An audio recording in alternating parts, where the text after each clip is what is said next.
Hi, BookTube. Bill Ruttenberg here with the Ruttenberg Library.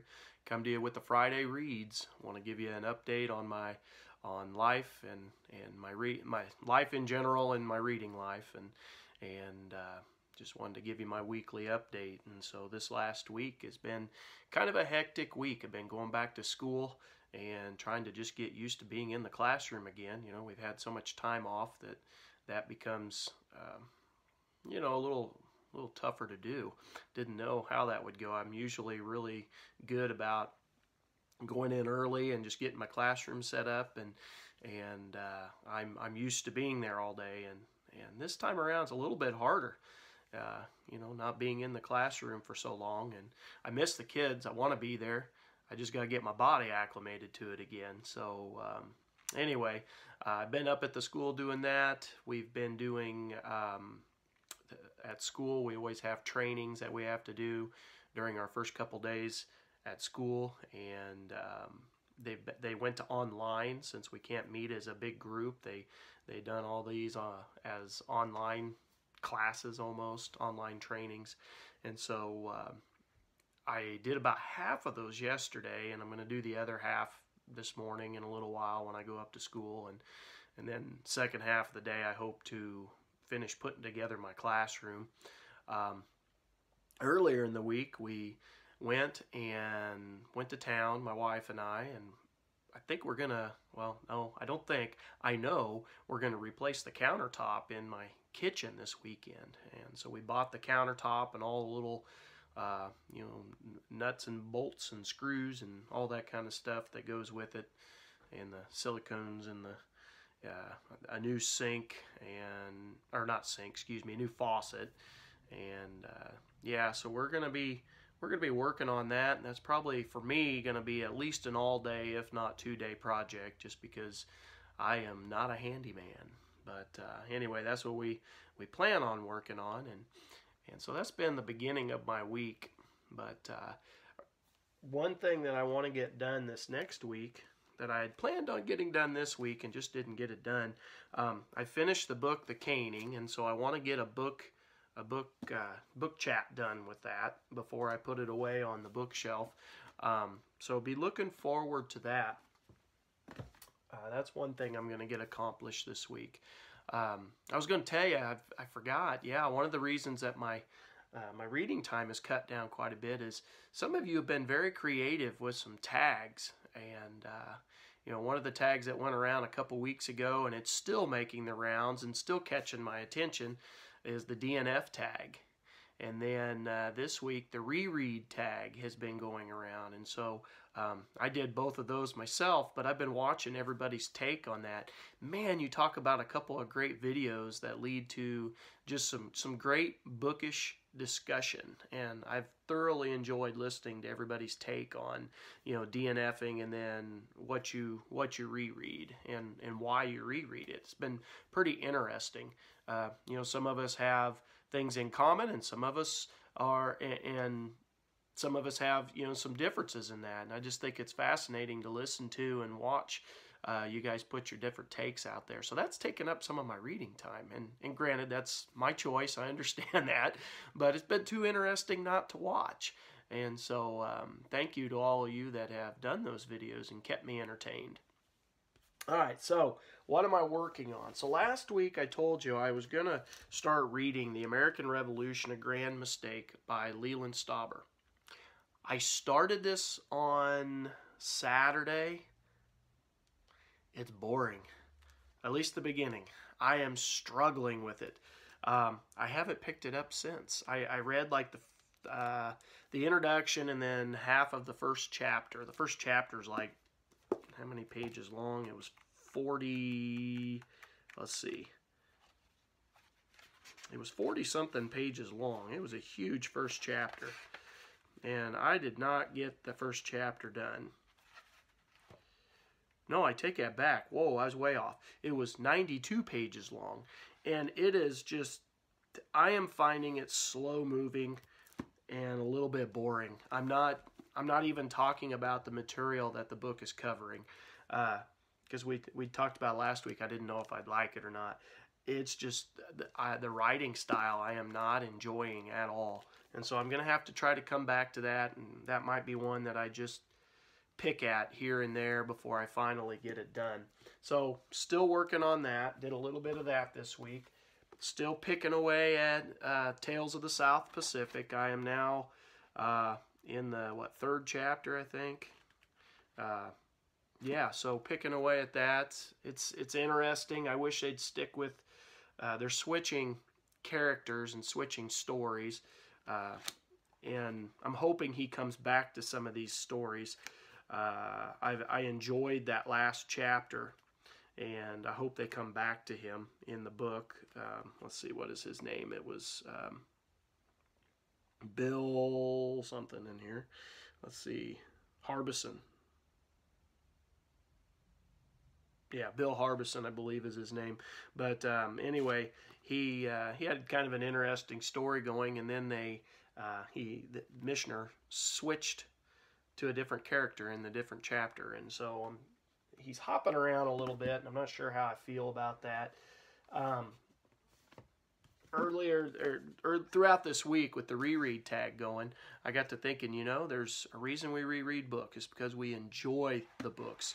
And last school year, I started going through my Grishams, and then I kind of stopped when in March, when we kind of came to that when the school got canceled because of the pandemic. I stopped reading him, and I was reading other stuff, and I decided, you know, I do enjoy it, and so I picked it up the last couple days. The fourth book that he had written, The Client, and I'm enjoying that. Read that for a while the last 2 days, and I'm to the point. I don't know if you're familiar with the story, but a young boy named Mark and his brother Ricky, they go out for a smoke, and of course they're like, what is he, 12, 11, something like that, and his little brother's like 8 years old. Not supposed to be smoking, but they're off in the woods, you know, trying out a smoke, and they get involved in and witness a suicide. This lawyer who commits suicide, and the little brother Ricky is, you know, he has some PTSD issues from seeing this, and Mark is the man of the house. His dad has not been in the picture because he's been abusive, and the family's a poor family, and so he's kind of been the man of the house for a couple years now. And even though he's only, I think, 11 years old, but he is now dealing. He called in the suicide to 911, and now he's being wrapped into it. And he tried to lie about not being, I say involved, like he didn't do it, but he got caught trying to prevent the suicide. I don't want to tell too much of the story, but the guy, the lawyer, had parked in a open field in the middle of the woods. There was an open field, and he plugged a hose into his exhaust pipe, and he was going to suck the fumes. And Mark snuck up behind the car and pulled the hose. And I think it was the third time, he got caught and got dragged into the car, and so he becomes kind of involved in that. And anyway, the little brother was kind of helpless to do anything, and goes into shock. And so now the police are investigating, and now the FBI is getting involved because there has been a murder of a U.S. senator, and the guy that they have pinned for that murder is with the mafia. His lawyer is the guy that committed suicide, and he knew where the body of the senator was, and the FBI and the U.S. District Attorney can't find the body. No body, no case.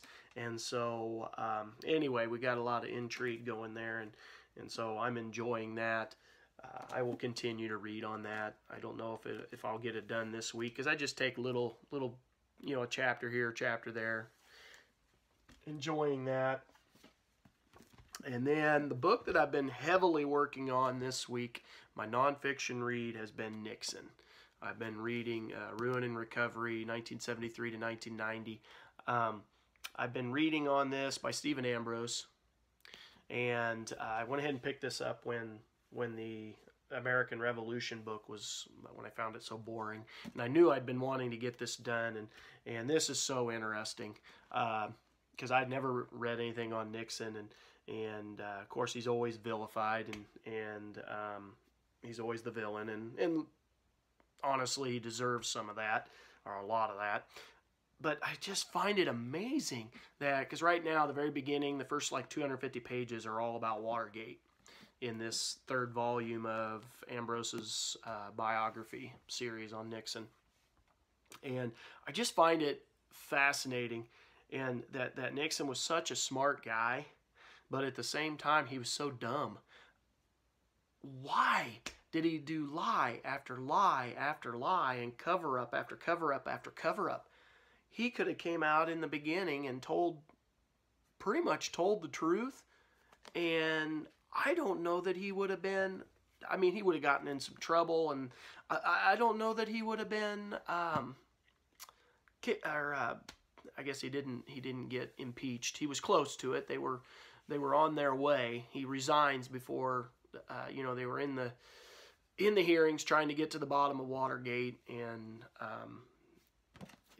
yeah. Anyway, he resigns before all that, before it all officially happens, and none of that necessarily had to happen. And that big black eye on the presidency did not have to be as bad as what it was. And I find it fascinating that this guy who is so intelligent, but yet does so many dumb things, and he's got such a inferiority complex almost, or that out to get you complex, and I don't know, just lie after lie. There are so many lies. Like, I thought I understood the general story, and Ambrose is going through all of the tapes and all of the conversations and all of the lies and the cover up, and what he tells to one guy he doesn't tell to the other, and they're all in on it.